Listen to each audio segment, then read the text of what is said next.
Hi all first year IGNOU students, hope all are doing great.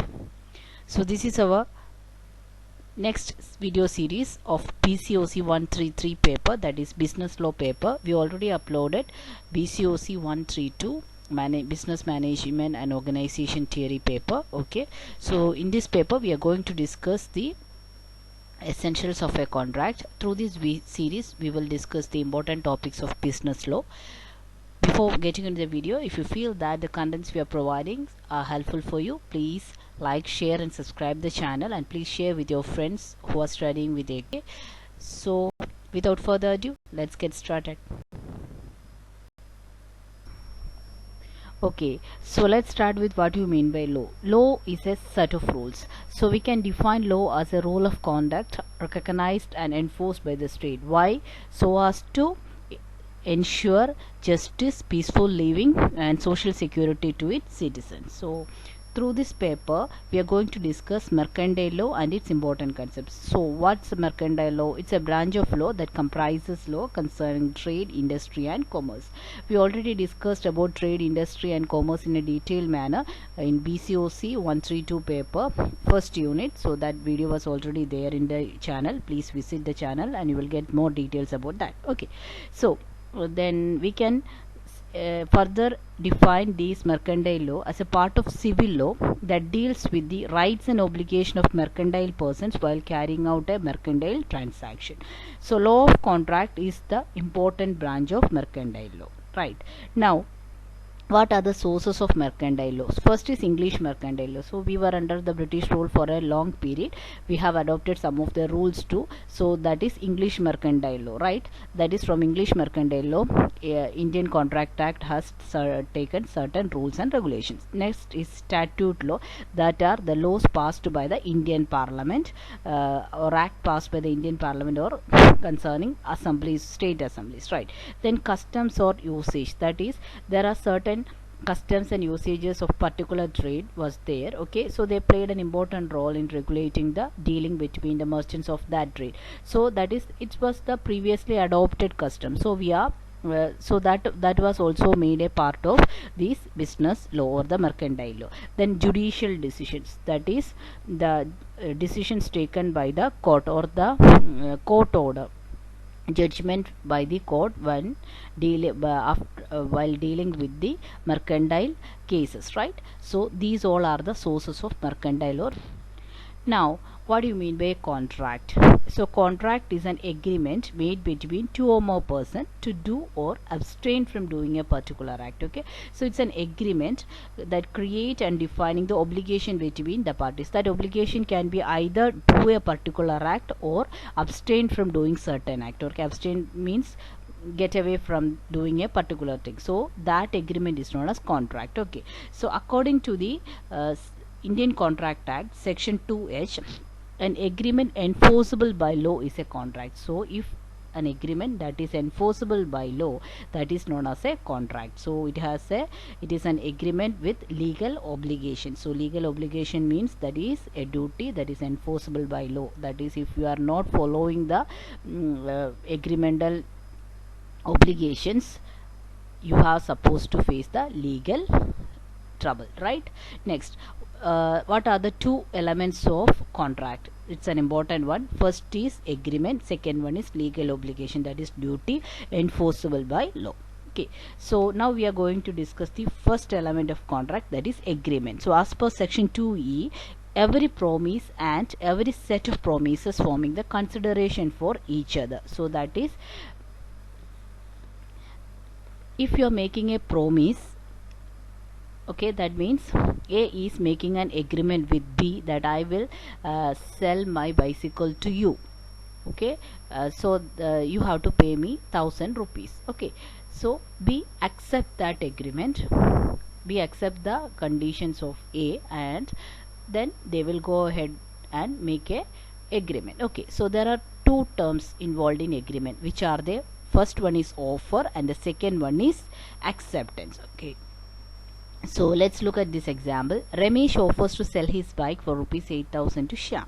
Shyam accepts this offer and it become a promise and created an agreement between Ramesh and Shyam. Okay, so Ramesh offered to sell his bike. That is, Ramesh is the offerer, and who is the acceptor? That is the person who is accepting this. That is the Shyam. Okay, so offer and acceptance are two elements of what? Agreement. Okay, so we discussed what do you mean by contract. It has two elements, agreement and legal obligation, and the first element, agreement, has two elements, which are the offer and acceptance. The person who accept the offer is known as the acceptor. Person who offer the person who is offering the who is offering a promise, that is known as the offerer, right? Next, legal obligation. So what do you mean by legal obligation? An agreement is to become a contract, it must give rights to legal obligation, that is, it should be enforceable by law. Okay, so we already discussed that two elements of contract, first is agreement and second one is legal obligation. That is, if you fail to fulfill the obligation mentioned in the agreement, you have to face legal troubles, right? So all contracts are agreement, but all agreements are not contract. It's an important statement. Many times this statement appeared in your examination question paper. That is, you have to explain these statements. That means all contracts are agreement, but it implies, so whenever we are saying it's a contract, two elements should be there. Which are they? That is, it should be an agreement and it should have a legal obligation. That is right. Second one, all agreements are not contract. We discussed that two elements of agreement, which are the offer and acceptance. So only offer and acceptance and they are there, but no legally enforceable clause is there. That means it remains as an agreement, it will not be counted as a contract. Okay, so become a contract, legal enforceability along with the agreement should be there. So we can't say that all agreements are contracts, we can only say that all contracts are agreements, right? For example, the agreements like I will follow your religion, or I will come for a dinner, or I will go for a walk with you. Likewise, some social options. So these were not counted as legally valid contract, right? So we can't enforce it. Next, but if you are making an agreement for a agreement to buy a certain good for a particular price, that is that agreement can be legally enforceable. Okay, right? Next, we are going to discuss the differences between agreement and contract on the basis of certain criteria. So on the basis of meaning, the agreement means it's a proposal accepted by the person to whom it is made. That is, two persons are there in the agreement, that is offerer and the acceptor. So who is the offerer? The person who is offering something, and the person who is accepting that offer is known as the acceptor, right? So offerer and acceptor should be there, and there should be a consideration. Consideration means something in return. That is, when the offerer make a promise, the offerer is offering something, then one who is accepting that offer have to give something in return. That is okay. So second point is, when in the case of contract, agreement plus legal enforceability, then only we can call it as a contract. Then elements of agreement, offer and acceptance in contract, agreement and enforceability. So it is defined in section 2E of Contract Act, section 2H of Contract Act. Contract is defined. Then written statement is not necessary for agreement, but written it should be in written format and should be in a registered format if to in the case of contract. Normally it is like that. Okay, then legal obligation, that is does not create legal obligation. That is, agreement does not create legal obligation, but a contract creates legal obligation. So the agreement, every agreement need not be a contract, that we already discussed, but all contracts are agreement. The scope of agreement is wide, but the scope of contract is narrow. So these are the difference between agreement. Now we are going to discuss the important question, that is one of the important essay question from this unit, that is classification of contract. Okay, see here some errors are there. So okay, Okay, so on the basis of validity, on the basis of formation and performance, contracts are classified. We already discussed what you mean by contract, two elements of contracts, all these things we discussed. So on the basis of validity, we have valid contract, voidable contract, illegal contract, and unenforceable contract. On the basis of formation, we have express contract, implied contract, quasi contract, and tacit contract. Okay, on the basis of performance, we have executed contract, executory contract, unilateral contract, and bilateral contract. Right, now we are going to discuss these contracts classification in a detail. Okay, so on the basis of mode of creation or formation, we have express, implied, quasi, and tacit. So first we are going to discuss the express contract. Okay, what do you mean by express contract? If the proposal or promise is expressed by listing them in words, either in writing or orally, then it is known as an express contract. Okay, for example, a person A send a text from his phone to person B, right? So proposing to sell their bike for a cost of rupees 10,000, and the person B calls the first person and agree to the terms of the promise. Okay, so who is the offerer? A is the offerer and B is the acceptor, right? So A offered his proposal through a text, so it is a written form.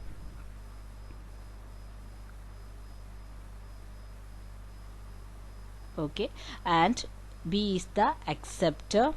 He accept the offer through call, so that is the oral, right?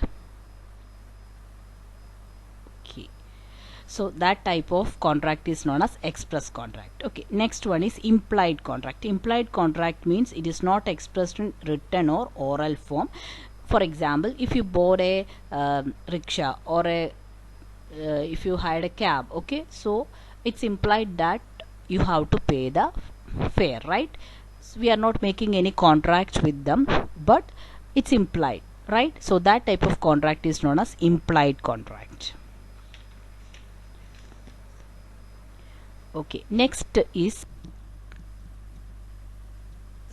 important contract is tacit contract. So contract is said to be tacit when it has to be inferred from the conduct of the parties. From your gestures, it's clear that you are going to make a contract with the other party. So the classic example for a tacit contract is obtaining cash from the ATM. That means we are putting the card into the ATM machine. It's clear that you want to make a contract with the bank. Okay, either through withdrawing cash or getting a statement from the bank. Okay, so that type of contract is known as tacit contract. Now quasi contract, what do you mean by quasi contract? So the contracts that are created by the law. So these types of contracts are not formed to by either written or oral statement. Okay, so for example, bank has transferred a huge amount of money to your account by a mistake, but you are not ready to transfer the money back to the bank. Okay, so what is the option for bank? Bank will approach the court and court will interfere and court will make a judgment that you have to transfer money to the bank. Okay, so now an agreement or a contract is coming between whom and whom, that is between bank and you. That type of contract is known as quasi contract. Okay, so on the basis of creation or formation, we have express contract, implied contract, quasi tacit contract, right?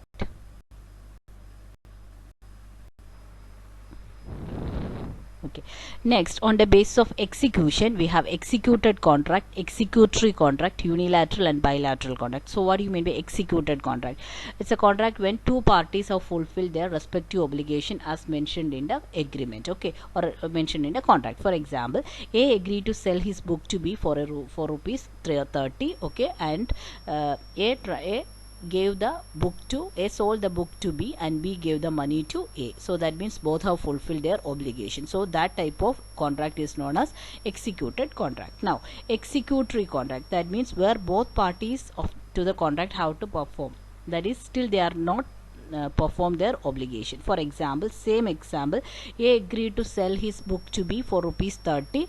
B agreed the condition and they made a contract, but as of now neither A transfer the book to B and B transfer money to A. So these two things are pending, so both have to fulfill their obligation. So that is known as executory contract. Next, unilateral contract. Unilateral contract is a one-sided contract. In the same example, we can take A has transferred his book to B, but B has to give the money. He didn't pay the money yet, so that is, as from A's point, he has fulfilled his obligation, but B has to. So that type of contract is known as unilateral contract. Okay, only one party has to perform. Then bilateral contract means in which where the obligation or promise is outstanding on both parties. It's similar to executory contract, that is, both has to fulfill their obligation. So these are the four types of contracts on the basis of execution. So on the basis of enforceability, we have valid contract, voidable contract, void contract, unenforceable contract, and illegal contract. Okay, first we are going to discuss valid contract. So what do you mean by valid contract? Valid contracts are those contracts which are legally binding and enforceable. So it has to qualify all the essentials of a contract. So essentials of a contract is an important topic, and it's one of the essay questions from this unit, and we will discuss this topic in an elaborate manner in another video. Okay, so for your knowledge, I am just telling you what are the essentials of a contract. Okay, so the first essential is it should have a proper offer and acceptance. So proper offer and acceptance should be there. Then intention to create a legal relationship. So they have to make the agreement and they have to convert it into legally enforceable document. Then only it will be counted as a contract. The next one, free consent. Consent should be obtained freely. That means no coercion, no misrepresentation, no fraud should be involved in getting the consent from the other person. If any of these things happen, it will be counted as a voidable contract. We will discuss it in next slide, right? Next, capacity of parties to contract. So that is according to the contract law, there are certain criteria or certain peoples are disqualified to enter into a contract. So they are the persons who have a mental issues, that is they are lunatic, the person who are disqualified by law, then the person who is a minor. So these are the persons who can't make valid contract. Okay, if they are making a contract, so that contracts will counted as a void contract. They are void from the beginning itself. Okay, next is lawful consideration. Consideration means something in return. You have to give something to the offerer, right? Next, lawful object. Object should be lawful, that you should not make an agreement on unlawful object. If you are making such agreement, a contract, that is an illegal agreement, that is against the rule of the land. Next, agreement not expressly declared void. So certain agreements that are void, but that agreement will not be falling under this valid contract. Okay, for example, if someone is making an agreement with a girl that, okay, if I am paying you this much amount, you will not get married in future. Okay, so we can't make such agreement because it's against the law. So we can't restrict one's right to get married. Okay, so it's against the law. So that type of things are there, then it is not counted as a valid contract. Then certainty of meaning. So what all things mentioned in the contract should be certain in meaning. Then possibility of performance. You cannot make an agreement in such a way that, okay, if you are paying me a hefty amount, I will make you the president of United States. So these are not possible things, right? If these types of things possible, impossible things are mentioned in contract, so it will definitely not falling under valid contract category. Then legal formality. So these are some of the essentials of a valid contract. We'll discuss it in another video, right? Then void contract. So void contract means a contract which ceases to be enforceable by law. So that becomes a void contract. Okay, like I told you, a void contract become unenforceable due to certain circumstances that are not under our control. That means due to natural circumstances, like the death happen or the natural calamities happen. Due to that contract cannot be enforceable. So that is not void contract. Okay, for example, A agreed to pay B a certain amount of money after 5 years. Okay, but after 4 years death of A happened. Okay, so that agreement between A and B cannot be enforceable. So that is a void contract. Okay, one void agreement. So what do you mean by void agreement? So that agreements are initially, from initial onwards, it is unenforceable. For example, if you are making an agreement with a minor, if you are making an agreement with a lunatic person, if you are making an agreement with a person disqualified by law, so these are coming void agreement. Okay, that means from beginning itself it's a invalid one, we cannot enforce it. Okay, so these are the important things from void contract. Next is voidable contract. So what do you mean by voidable contract? So those contracts that are enforceable by law at the option of one or more of the parties there too, but not at the option of the other or others. It's a voidable contract. In simple terms, we can say that the voidable contracts is a valid contract until person involved in the contract has no allegation against the contract. That means two persons are involved in the contract, both are okay or both are agreeing to the terms and conditions in the contract, and both of them have no allegations against each other, then that contract will remain as a valid contract. If one of them make an allegation that someone forced me to do that, or someone misrepresented me, someone has done fraud with me, so if these are allegations are coming, then that contract will not be counted as a valid contract. It will fall under the category of voidable contract. Okay, so those who are making these allegations have to prove that. Okay, let's explain with an example. A and B. A is the offerer and B is the acceptor. So A is making an offer that I have a car with me, so I am ready to sell that car to you if you are paying me rupees 5 lakh. Okay, so B agreed with the terms, and they go ahead with the agreement and they made it a contract, right? After 1 year, A is making an allegation that I sold my car to B since he blackmailed me. So due to the blackmailing or coercion from B's side, I was forced to sell my car to him for 5 lakh rupees. Okay, so then that agreement become a voidable agreement. Who made the allegation? A made the allegation. Against whom? B. Okay, A's allegation is that B forced me to make that contract, right? So that will be counted as a voidable contract. So for making a contract voidable, if when we are saying it's a voidable contract, then the important thing is that the consent obtained for making that agreement is either obtained through coercion, that is forceful ways, misrepresentation, or fraud. Okay, so when we discussed about the essentials of a contract, I told you the consent should be free. So the consent should be free means that we should not use any of these methods to obtain the consent from the other person, right? So if any of these methods are adopted for getting the consent, then that agreement will be counted as a voidable contract. Okay, one more thing you have to remember, that this contract will continue as a valid contract if both A and B have no allegation and they are okay with it, and they are going ahead with the contract. Okay, but if anyone raised an allegation, it's a duty of the person who is raising the allegation to clarify it, and once he clarified, then that agreement will be considered as a voidable agreement and it will no longer remain as a valid contract, right? I hope it's clear to you.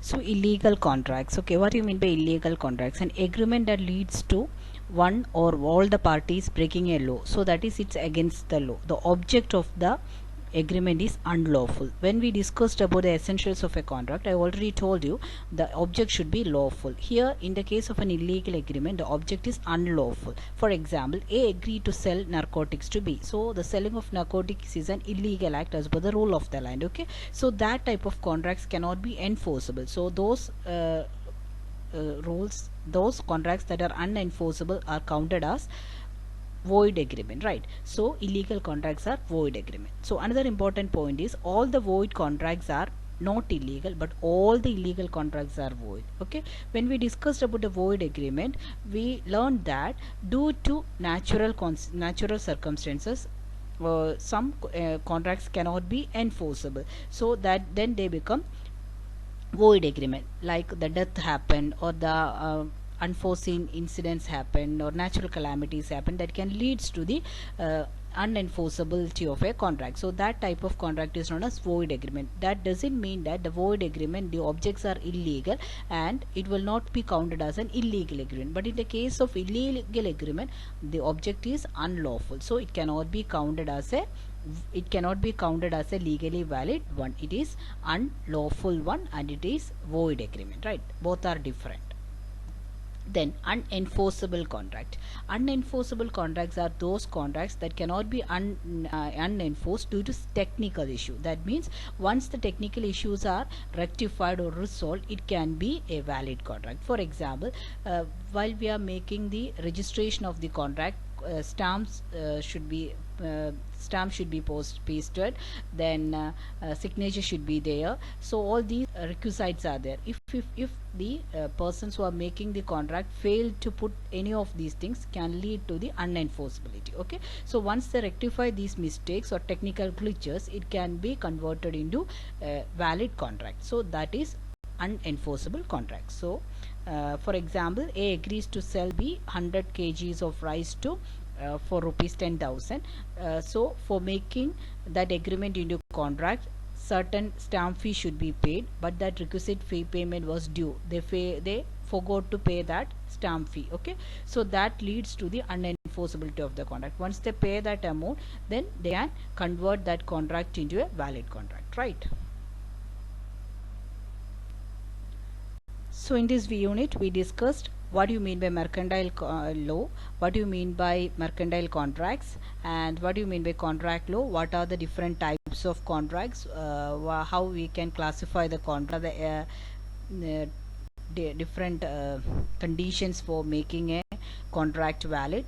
So we discussed that essentials of a contract in glimpse, and we will discuss about this validity of a contract, what are the essential conditions for making a contract valid. All these things we discussed in another video that I will post within 1 or 2 days. Okay, so please go through this. If you have any doubt, please put it in the comment box, right? So that's all for this video. So before winding up, have a look into this quote of Martin Luther King: out of the moment of despair, a stone of hope, right? We all are living in a era of gloom, uncertainties, disappointments, but we know that this phase also will pass, right? At the end of the tunnel there should be light, and we are in search of that light. So we have to dream for that, and we have to work hard for that. Okay, so if you feel the contents that we're providing through these videos are helpful, please like, share and subscribe the channel, and do share these videos with our IGNOU first year students, so it will be helpful for our IGNOU community. So if you have any comments, do comment it, and if suggestions too, please put forward your suggestions and we will get back to you. So we'll meet again with another video. Till then, it's a bye from me. So take care, stay safe, stay healthy and stay blessed too. Thank you.